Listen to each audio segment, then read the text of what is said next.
క్రైస్తవులకు ఎస్సీ హోదా రద్దు. ఇదొక వార్త. ఈ రెండో మాట అందరూ వినాలి.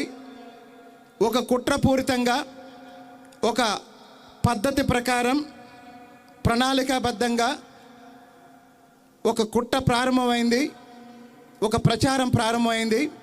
ఆ ప్రచారం ఏంటంటే, ఆంధ్రప్రదేశ్లో ఉన్న దళితులందరూ క్రైస్తవులే. మొదటి విషయమేమో దళిత క్రైస్తవులకి ఎస్సీ హోదా రద్దు. ఇదేదో చింతాడ ఆనందకు సంబంధించిన సమస్య అనుకుంటే ఎవరింట్లో వాళ్ళు ఉండొచ్చు. కానీ గత కొన్ని రోజులుగా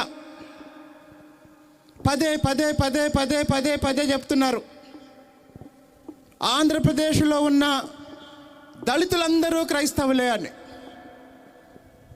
మొదటి అంశమేమో దళిత క్రైస్తవులకు రిజర్వేషన్లు రద్దు, ఎస్సీ హోదా రద్దు.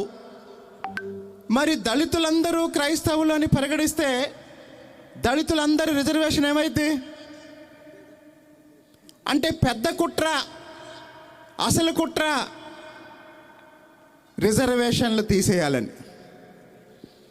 డైరెక్ట్గా ఎస్సీలకు రిజర్వేషన్లు తీసేస్తాం అని చెప్పే దమ్ము లేక,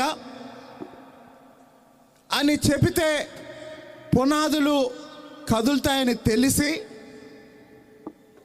దొంగదారిన దళితులందరి మీద క్రైస్తవులని ముద్రేసి రిజర్వేషన్లు రద్దు చేసుకుంటూ పోతే ఎవరు అడగలేరు, ఎవరు మాట్లాడలేరు అంటున్నారు.